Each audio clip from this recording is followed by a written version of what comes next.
Hello and welcome to another episode of the Secular Buddhism Podcast.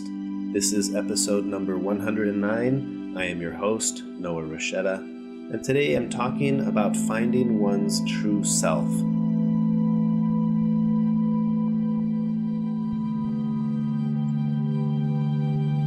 Keep in mind, you don't need to use what you learn from Buddhism to be a Buddhist. You can use what you learn to be a better whatever you already are. So let's start out with last week's Zen koan. This was called Time to Die. Ikkyu, the Zen master, was very clever even as a boy. His teacher had a precious teacup, a rare antique. Ikkyu happened to break this cup and was greatly perplexed. Hearing the footsteps of his teacher, he held the pieces of the cup behind him. When the master appeared, Ikkyu asked, "Why do people have to die?" "This is natural," explained the teacher. "Everything has to die and has just so long to live." Ikkyu, producing the shattered cup, added, "It was time for your cup to die." Now this is a funny one. It makes me laugh as I try to picture this. This to me reminds me of when you do something wrong and you're trying to figure out a clever way to get out of it. And that's what I see in this koan. For me, this is about cleverness, about being skillful in that moment. You could say skillful action. And of course, the obvious, the reminder that all things end. But when we talk about koans, there isn't an answer, right? It's just a story. And to me, this story reminds me of a couple things. And for me, it's an invitation to act skillfully. So that's all I'm going to say about that one. Now, a disclaimer. I want to continue talking about more koans, but these are my opinions. That's all they are. Opinions and ideas that I'm sharing, but they make sense to me. They may not make sense to you. You may come to other conclusions, and that's perfectly okay. In fact, with koans, the moment you start to explain it and think to yourself, well, I think the teacher is saying, stop yourself right there, interrupt your train of thought and say, okay, I already got it wrong, because that's how these riddles are supposed to work. So with that out of the way, here are some of my thoughts on the idea of finding one's true self. So there's this notion of conceptual fog. What is that? Well, we all know what fog is. If you've ever been in fog, you know that your view of things is severely limited.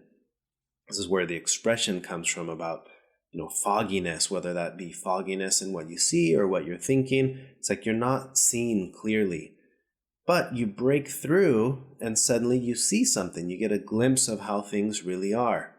So when we're talking about Buddhism, we're often talking about this conceptual fog, this way of perceiving that is limited. What is it that limits us from seeing things as they are? Our concepts and our ideas. That's the conceptual fog. Another analogy that I use is talking about colored lenses, right? And if you have colored lenses over your eyes, the way that you see and perceive reality is tainted. It's, tinted specifically, right? And I see something because of the way that my eyes look through those lenses. So our practice in Buddhism is to remove as much as possible the lenses that distort our ability to see, while at the same time understanding that we can't completely remove them all because our nature is to have lenses, right? Then we're limited by seeing with how we see, and how we see is always going to be tainted with the conceptual fog of beliefs and ideas and opinions and all of that.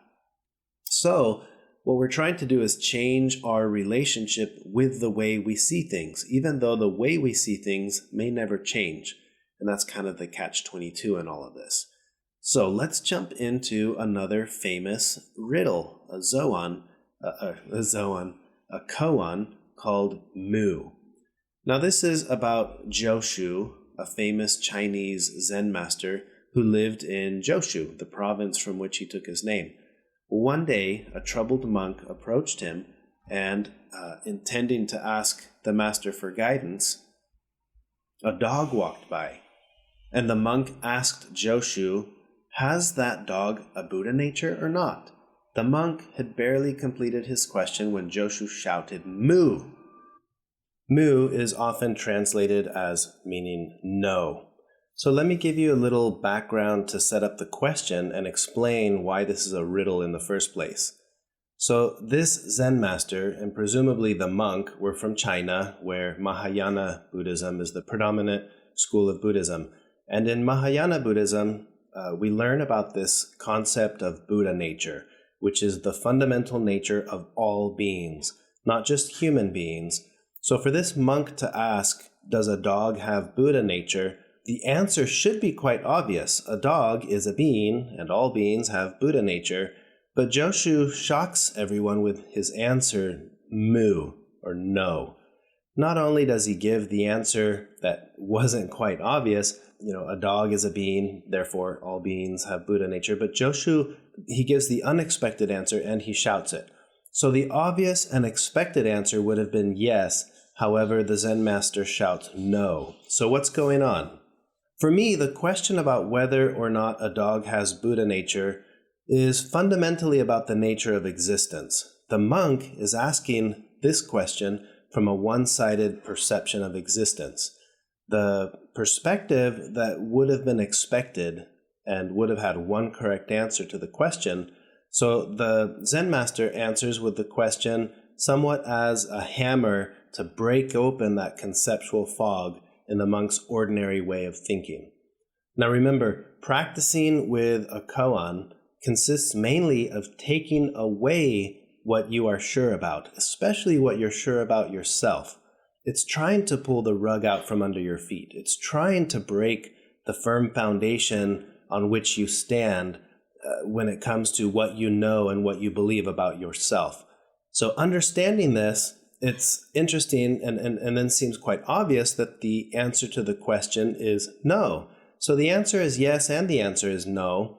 And I think understanding or resolving moo or no is considered to be the beginning of a lifelong practice of seeing things differently. When we understand the implications of moo, it changes the way we perceive everything. And keep in mind that Buddhism has many other teachings, many other ideas and practices that also work towards accomplishing this very same thing. But I think this particular practice of moo and working with koans tends to be a very effective way. So what we're trying to do with this riddle today is open up a crack in the conceptual fog and to see something there behind it, especially something about yourself. So think about that. Does a dog have Buddha nature? No. So with moo in mind, let's look at another koan. This one is about temper. And a Zen student came to Bankei, another Zen master, and complained, "Master, I have an ungovernable temper. How can I cure it?" And the master says, "Well, you have something very strange. Let me see what you have." And the monk says, "Well, now I can't show it to you." "Well, when can you show it to me?" asked Bankei. "It arises unexpectedly," replied the student. "Then," concluded Bankei, "it must not be your own true nature. If it were, you could show it to me at any time. Think that over." And I like that he ends that with "think that over." So here, I'm exploring this idea that we are not our temper. What other things that we mistakenly think we possess might also turn out to not be us. Japanese Zen master Dogen says, "The purpose of Zen is to find one's true self. The way to this goal is to forget the self." And I think the start of this process of forgetting begins with the practice of moo, where we stop trying to grasp everything intellectually, and instead we get absorbed into the practice of being, of experiencing. Now, of course, we're talking about Buddhism, so there's this whole middle way form of thinking, where the middle way between trying to grasp things intellectually and trying to just go with the flow, there's a middle way there, and you need to find out what your middle way is. But let's keep digging here at the exploration of finding our own true nature. What does that even mean?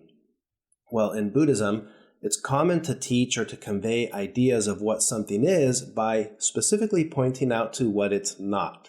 Okay, so I know I'm not my temper. We've explored this idea. I know I'm not my thoughts. I know I'm not my opinions. I know I'm not my beliefs. I'm not my memories. And that list goes on and on and on. So what are we left with at the end of that path? And I think it's interesting that we as people have these ideas of who or what we are. And the very word people or person comes from the word persona, that's defined as the aspect of someone's character that is presented to or perceived by others.